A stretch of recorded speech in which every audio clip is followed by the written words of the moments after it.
She is the face of ancient Egypt. She is on the currency, the monuments, the Hollywood posters, the Halloween costumes. She is what we picture when we picture ancient Egypt at all. Dark eyes, golden headdress, the Nile behind her. She was Greek. Not part Greek.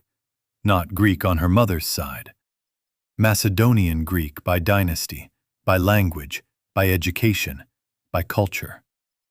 The descendant of one of Alexander the Great's generals who seized Egypt 275 years before she was born, and whose family never, in all that time, learned a single word of Egyptian.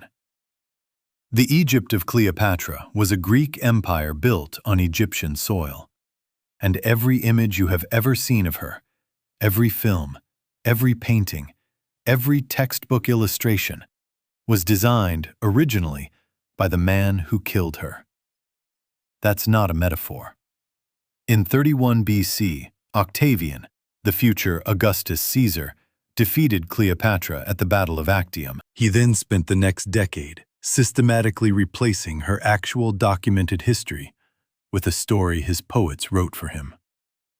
A story about an Eastern sorceress, a foreign queen, an Egyptian seductress who corrupted Roman men. She wasn't Egyptian. Rome knew it. And the proof of exactly when and how the lie was manufactured is sitting in a document that every classical scholar has read, and that almost no one quotes correctly. That document, and what it actually says about who built the Cleopatra you know, is in Act 4. The record begins before the myth, and the myth begins with a very specific decision. In 51 BC, when Cleopatra took the throne at 18 years old, the official court language of Egypt was Greek. It had been Greek for 274 years. Every royal decree, every diplomatic correspondence, every administrative order issued from the palace at Alexandria, written in Greek, by Greeks, for a government of Greeks ruling a country whose population spoke a language their rulers had never learned. This was not an accident of circumstance. It was the deliberate structure of the Ptolemaic dynasty. Ptolemy I, Soter, the savior, was a Macedonian general. He had served under Alexander the Great. When Alexander died in 323 BC without a clear heir, his generals divided the empire. Ptolemy took Egypt. He did not assimilate. He transplanted. Alexandria was designed from the first stone as a Greek city, built on the Mediterranean coast specifically to face away from the Egyptian interior. The Great Library, the museum, the royal quarter, all of it Greek. The Egyptians who lived along the Nile were the labor force of Enjoying the story so far? Subscribe to Untold History and keep discovering the past they never told. an empire whose leadership had no interest in their language, their customs, or their gods, except as tools of political theater. That should not surprise you. What should surprise you is how long it lasted. From Ptolemy I in 305 BC to Cleopatra VII in 51 BC, 12 rulers, nearly 3 centuries, not one of them learned Egyptian, the language of the people they governed, the priests they relied on for religious legitimacy, the farmers who fed the richest grain surplus in the Mediterranean world. Not one. Cleopatra VII learned it. Plutarch records this in his Life of Antony, written around 75 AD, drawing on earlier sources. She was the first of her dynasty to acquire Egyptian. But he goes further. He lists 8 other languages she mastered: Ethiopian, Arabic, Hebrew, Aramaic, Parthian, Median, Latin, and Greek, which she had spoken since birth. 9 languages total. Not as a scholar's hobby, as a political arsenal.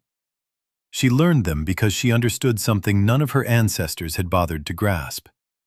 You cannot rule people who do not believe you are one of them. And then there's Ptolemy VIII Physcon. The record says one thing, the dynasty says another. Ptolemy VIII Physcon, Physcon meaning roughly potbelly, ruled Egypt in the 2nd century BC. He was not unusual. He was the template. He married his own sister, then his sister's daughter. He murdered a son. He was exiled and returned with a mercenary army and retook his own capital. The Roman historian Justin described him as a monster in the most literal Roman sense, physically grotesque, politically ruthless, obsessed with palace intrigue. He was also, by Ptolemaic standards, a capable administrator. His dynasty held together. The kingdom survived. This is what the Ptolemies were. Not the romantic figures of classical myth, bureaucratic Greek warlords who happened to rule the most fertile country in the ancient world, sitting on the most important trade routes between East and West, extracting grain and papyrus and gold at industrial scale, while managing an occupied population with strategic displays of Egyptian religious piety they did not personally practice. They built temples to Egyptian gods. They wore pharaoh headdresses in public art. They commissioned inscriptions in hieroglyphics, often next to the Greek text that contained the actual meaning. The Rosetta Stone, discovered in 1799, is the most famous example. A decree of Ptolemy V in 196 BC, written in Egyptian hieroglyphics, Demotic script, and Greek. The Egyptian versions were for the priests and the population. The Greek version was for the administration. The performance was calculated and continuous, and for nearly 3 centuries, it worked. Because the Egyptian priesthood was the only institution with enough local authority to stabilize rural governance, and the Ptolemies needed their cooperation. The arrangement was transactional. The priests got temple funding and official recognition. The Ptolemies got religious legitimacy without having to actually believe anything. The temperature that morning in Alexandria, when Cleopatra VII was born around 70 BC, was a political climate that had been cooling for 2 generations. Rome was rising. The Ptolemaic kingdom was shrinking, not by invasion yet, but by attrition, by debt, by the slow gravitational pull of a republic that was becoming an empire, and that saw Egypt not as a civilization, but as a resource. Cleopatra's father, Ptolemy XII, had borrowed heavily from Roman creditors to stay on his throne. He had been expelled by his own people, restored by Roman muscle, and died leaving a kingdom that owed Rome more than it could repay. Cleopatra inherited a throne, a debt, and a dynasty running out of time. Not Egyptian. That's in the title. That's what you clicked on. And most people, if you press them, will admit they knew the Ptolemies were Greek. It's in the footnotes of every textbook. It's technically available. But knowing a fact and understanding what it means are different things. She wasn't Egyptian, and Rome knew it. And that's the part no one built a statue of. When Julius Caesar arrived in Alexandria in 48 BC, he was not walking into an exotic Eastern kingdom. He was walking into a Hellenistic court that spoke his intellectual language. Literally. Greek was the lingua franca of educated Romans. Caesar would have conversed with Cleopatra without a translator. They were, in the most relevant cultural sense, from the same world, the same philosophical tradition, the same rhetorical education. Caesar was not seduced by otherness. He was impressed by a peer. Dio Cassius, writing in Roman history around 229 AD, is careful in his language about Cleopatra. He describes her as possessing a beauty that was not incomparable, but a force of personality and intelligence that was. He notes specifically that her voice, her manner of speaking, was described by contemporaries as like a many-stringed instrument. She modulated. She adapted. She spoke to each person in their own language, in the register they responded to. This was not charm. This was strategy made audible. She had read the situation correctly. Rome did not yet want Egypt. Rome wanted Egypt's grain, and Egypt's stability. Cleopatra could offer both, if she remained on the throne. So she allied with Caesar. Then, after Caesar's assassination in 44 BC, with Mark Antony. These were not love affairs that happened to have political consequences. They were political alliances that included personal relationships. The distinction matters enormously, because Rome later needed to rewrite it. He signed the form anyway. Octavian, the man who would become Augustus Caesar, defeated Antony and Cleopatra at the Battle of Actium in 31 BC. He now controlled the richest territory in the known world. He needed a story that made the conquest feel necessary, righteous, civilizational. The story he chose? Cleopatra as the Eastern temptress, the foreign seductress who had corrupted Roman men with Oriental magic and sexual manipulation. Not a Greek-speaking Macedonian administrator managing a debt crisis. A dangerous, exotic other, defeated by Roman virtue. There's a document that tells you exactly when this story was manufactured. It is not a secret. It sits in plain view in every classical studies library in the world. And almost no one has read what it actually says about who wrote it and why. The document is Plutarch's Life of Antony, written around 75 AD. More than a century after Cleopatra's death. It is the primary source for almost everything the Western tradition believes about her. Shakespeare read it in Thomas North's 1579 translation. Mankiewicz read it before casting Elizabeth Taylor. Every biographical account of Cleopatra traces back at some point to Plutarch. And Plutarch is explicit about things that later retellings quietly removed. He writes that Cleopatra's physical appearance was not her primary power. He states this directly. He says that many who had seen her did not find her beauty exceptional. What he describes instead is her command of language, her ability to adapt her personality to each person she spoke with, and her administrative intelligence.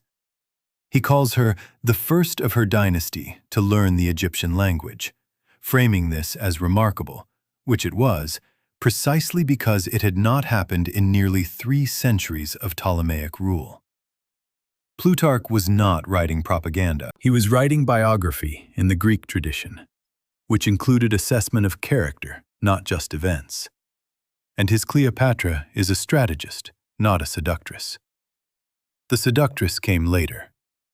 Virgil published the Aeneid in 19 BC, 12 years after Actium, while Octavian was consolidating power as Augustus. The Aeneid is the founding myth of Rome. In Book 8, there is a description of the Battle of Actium, rendered as divine contest. On one side, Roman gods and Roman order. On the other side, monstrous foreign deities, dog-headed Anubis, bestial Egyptian figures, and leading them, a woman. Cleopatra is not named. She is described as a queen leading barbarian armies against civilization itself. This was not history.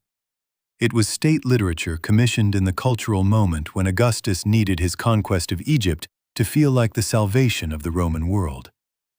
Virgil was the greatest poet of his age. He was also, in this passage, writing what his patron needed written. Duane Roller, in Cleopatra, a Biography, Oxford University Press, 2010, traces the systematic transformation of Cleopatra's image through the Augustan period with precision.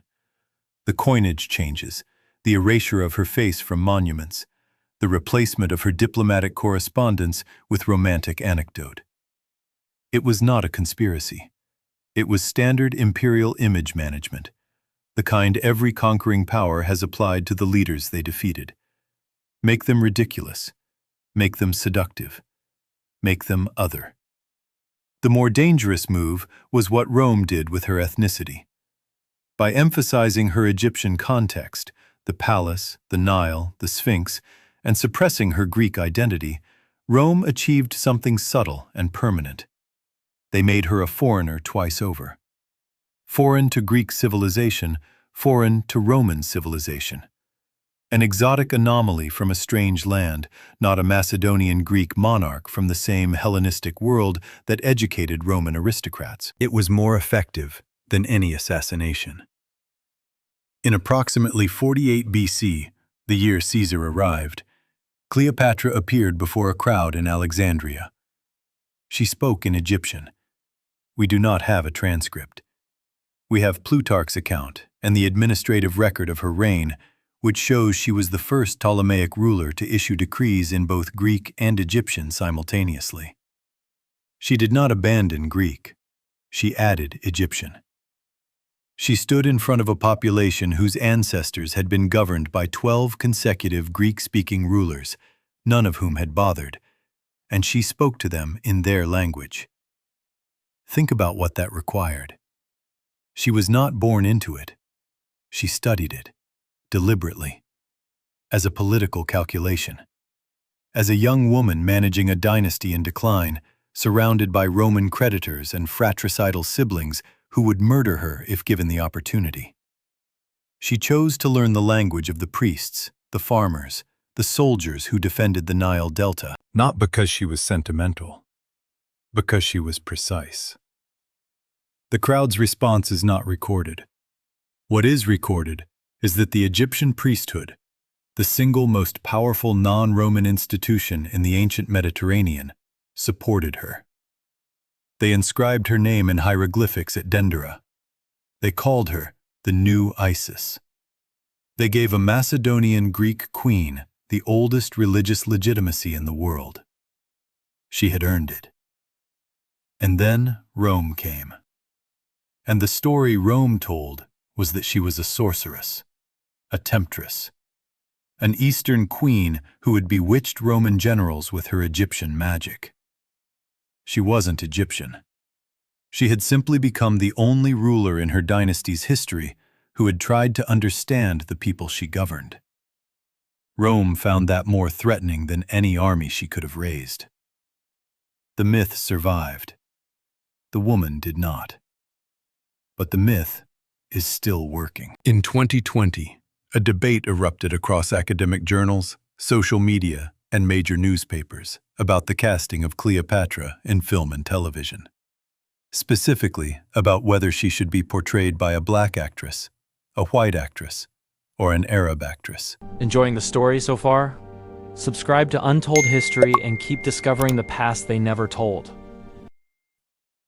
The debate was conducted almost entirely without reference to the one thing historians agree on. She was Macedonian Greek. This is not a footnote. This is the mechanism. Rome's original rebranding of Cleopatra as an Egyptian Eastern other worked so completely that 2,000 years later, in an argument ostensibly about historical accuracy, the actual historical origin of the woman in question was largely absent from the conversation. Everyone was arguing about Rome's invention. The 2023 Netflix documentary, Queen Cleopatra, cast a black British actress.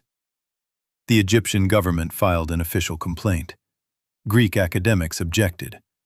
Classical historians objected. Everyone was certain of their version of who she was. Almost none of their certainty had anything to do with Cleopatra. It had to do with what the Augustan propaganda machine had installed in the cultural operating system. An image of Egypt, of Cleopatra, of the ancient East, that has been reproduced so many times it feels like primary source evidence. It is not. The actual primary sources, Plutarch, Strabo, Dio Cassius, describe a Greek-educated, multilingual administrator who read the political situation of her time with extraordinary clarity and deployed every available tool, language, religion, alliance, performance, to hold a failing dynasty together against the most powerful military force in the Western world. She held it together for 21 years. Who decided the image we inherited? Not Egypt, not Greece, not Cleopatra. Augustus Caesar. and the poets he funded, and the historians who wrote in the shadow of a man who had just become the most powerful person on earth. There is a question underneath this story that has nothing to do with Cleopatra. It is the question of who gets to write the version that survives. Rome won. Rome wrote. And what Rome wrote became what we teach, what we film, what we argue about on the internet 2 millennia later. With complete confidence, in the full certainty that we are talking about history. We are often talking about the victor's preferred story, dressed in history's clothing. Cleopatra was Macedonian Greek. She learned Egyptian. She built a coalition that kept Rome out of Egypt for 21 years. She died in 30 BC, and Augustus closed her story the moment he won. Not by erasing her, but by replacing her with a character he found more useful. The Queen of the Nile, the Eastern Temptress, the cautionary tale about what happens when civilization lets its guard down. It was always a political document. We just forgot to read it that way. If a woman who held a continent together for 2 decades could be reduced in the historical memory of the civilization that defeated her to a romantic footnote, what else are we still getting wrong? Tell me in the comments. Next week, we go inside the room where the Roman Senate decided the fate of an entire civilization, and the one vote they never wanted you to know about. The record does not lie. The interpretation always has. She is the face of ancient Egypt. She is on the currency, the monuments, the Hollywood posters, the Halloween costumes. She is what we picture when we picture ancient Egypt at all. Dark eyes, golden headdress, the Nile behind her. She was Greek. Not part Greek. Not Greek on her mother's side. Macedonian Greek by dynasty, by language, by education, by culture. The descendant of one of Alexander the Great's generals who seized Egypt 275 years before she was born, and whose family never, in all that time, learned a single word of Egyptian. The Egypt of Cleopatra was a Greek empire built on Egyptian soil. And every image you have ever seen of her, every film, every painting, every textbook illustration, was designed originally by the man who killed her. That's not a metaphor. In 31 BC, Octavian, the future Augustus Caesar, defeated Cleopatra at the Battle of Actium. He then spent the next decade systematically replacing her actual documented history with a story his poets wrote for him. A story about an Eastern sorceress, a foreign queen, an Egyptian seductress who corrupted Roman men. She wasn't Egyptian. Rome knew it. And the proof of exactly when and how the lie was manufactured is sitting in a document that every classical scholar has read, and that almost no one quotes correctly. That document, and what it actually says about who built the Cleopatra you know, is in Act 4.